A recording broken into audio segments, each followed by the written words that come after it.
All right, let's take a look at bellringer for lesson 10.3. Before we get started on 10.3, the bellringer covers lesson 10.2. And if you remember, there was a big time formula that came from the formula chart that said AN equals A1 plus N minus 1 times D. And that formula you could find from Google Classroom. If you go to your class, you go over to classwork, and right under the daily, weekly links, you'll see a formula chart. When that opens up, I'm going to make it a little bit larger. Under sequences and series, it was this formula right there. For arithmetic, that's the formula you're going to use. And we talked about last class, the n's correspond to one another, and these ones correspond. So you don't have to have an, you could be given a 10. If you had a 10 here, if the n became a 10, then this n would become a 10. Just the same, you don't have to have the first term there. If you had the second term, you could have an A2 there. If you had A2, you need to have n minus 2. So the ones correspond, the n's correspond. Change one value of n, you need to change this value of n. If you change this one, you need to change this one. They stay together. So that's the formula we're using. Oh, and I forgot to show you from Power School Learning, using that perspective, you would go to the home page, and under digital resources on the right side, you'll see the formula chart. Click there and it'll pull up this same formula.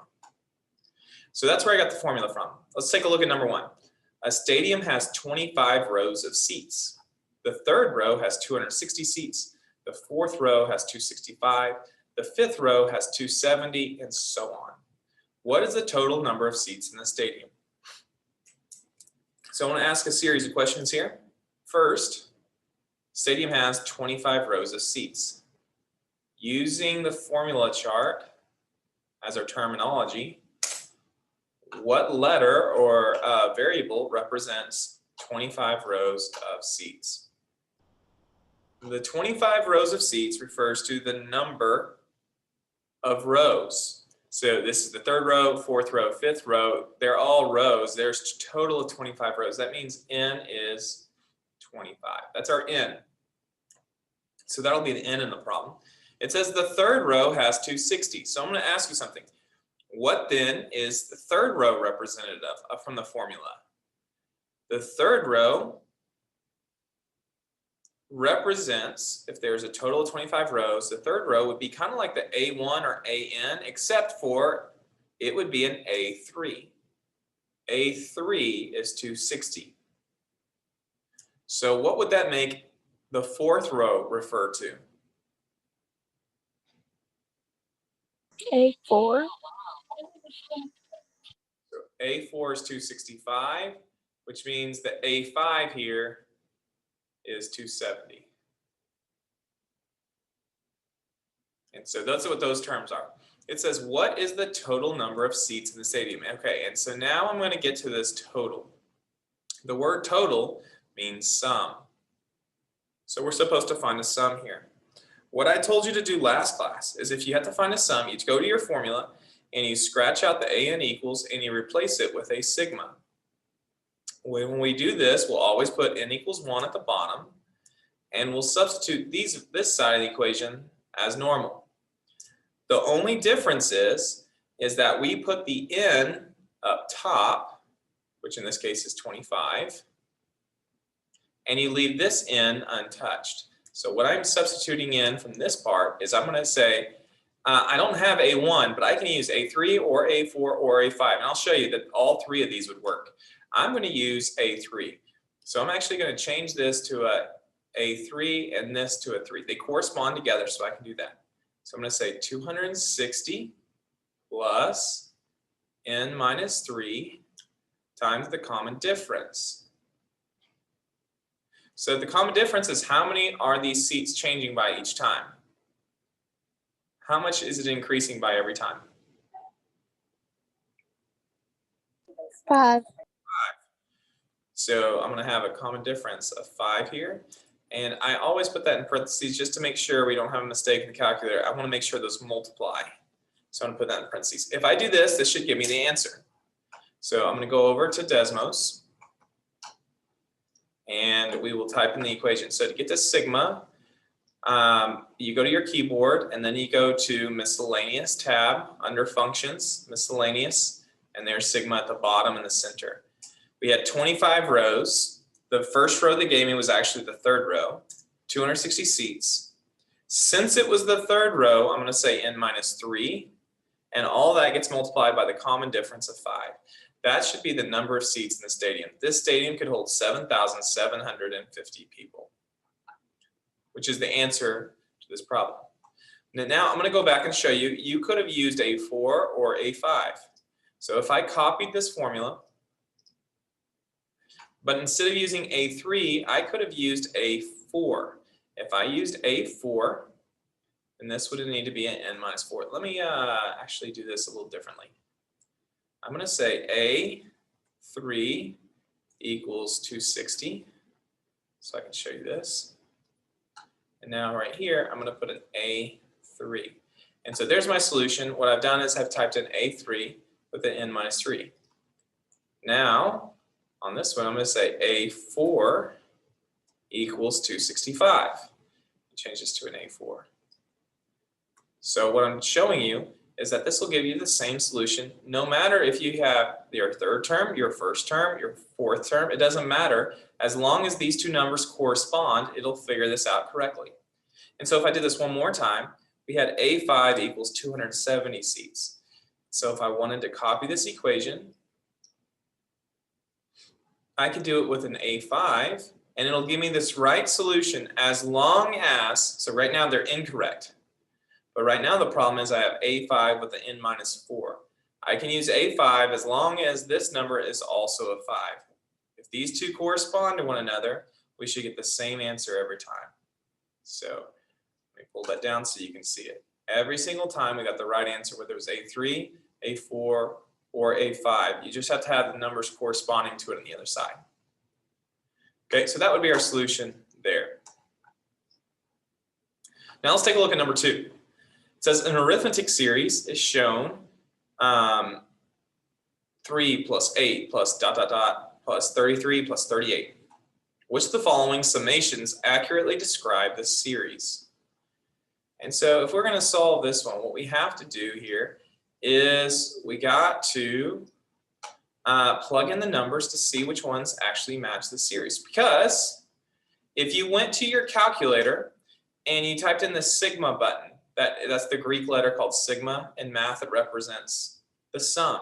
If you go to the calculator and type this in, it's just going to give you one value. It's going to give you the sum. Let me clear this and I'll show you. If I changed it to, I think they were using the letter K there. Yeah, I'm going to say K equals 3 up to 10 of 5K minus 12. If I do this here, all it does is give me the sum. It says the sum is 164. That's all I know about this one, is the sum is 164. Now, when I look at the problem, it did not give me the sum. So I'm actually not going to solve this by plugging in this into the calculator. This problem that you're about to work through has to do with if you understand how sigma actually calculates itself, like what actually happens, the process. And so here's the process. To find the first term, I'm going to call this one A1 right there, and this one's A2. And I'm just going to skip down to the end. I'll show you why in a second, and say this is the last one, which we don't know how many terms there are, so I'm just going to say simply AN for last term. If I wanted to check this, what I would do is I would find the first term, the second term, and the last term. So how would I do that? Well, on equation 1, I would say A1 equals, and I plug in the bottom K. A1 would equal 5 times 3 minus 12.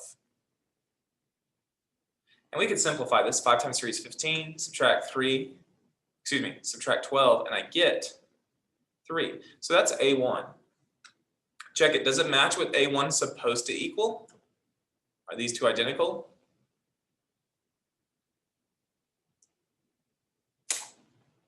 Answer is yes. They are identical. All right, now that we've discovered the first term does match our series, I'm going to test the second term. So to test the second term, what I need to do is plug in the next value of k. So I just plugged in the 3. So what sigma does is it counts from the bottom lower bound up to the top upper bound. So it counts from 3 to 10. So the next number it'll plug in is a 4.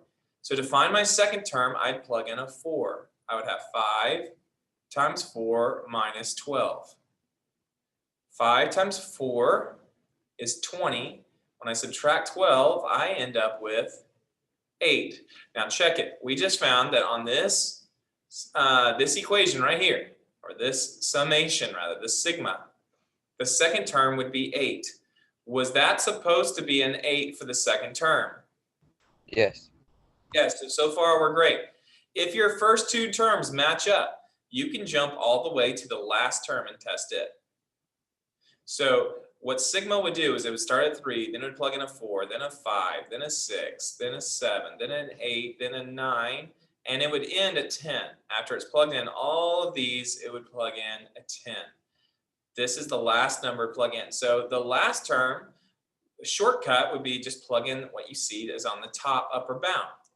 So it would be 5 times 10 minus 12.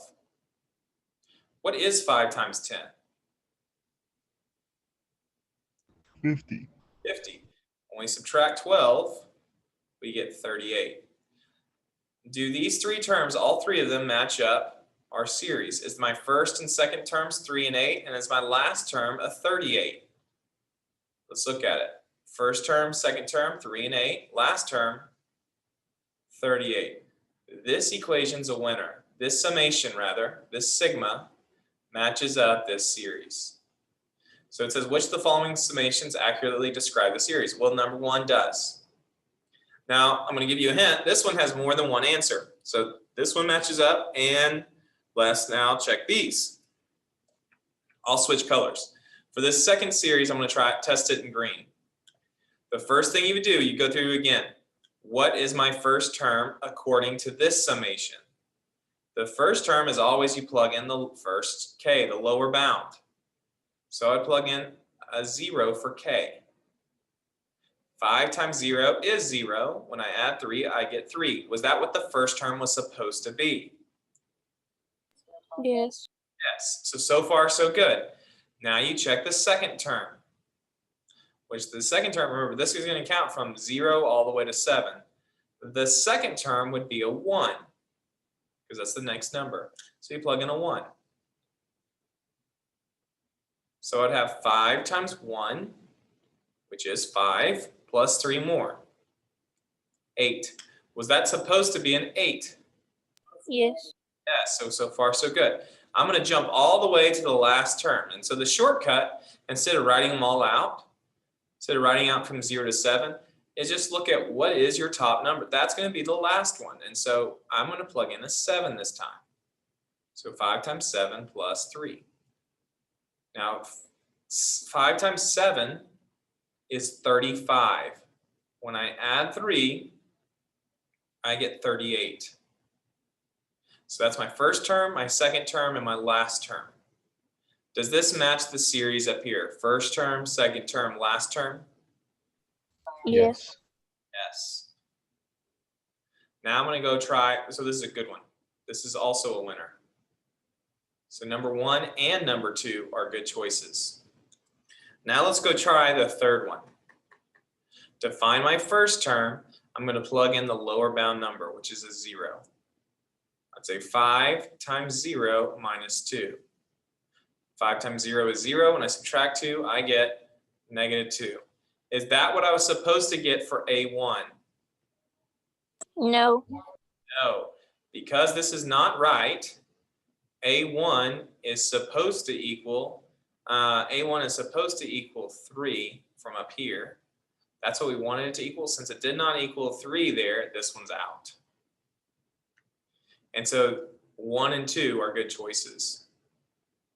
1 and 2 are good choices. Or I should say solutions.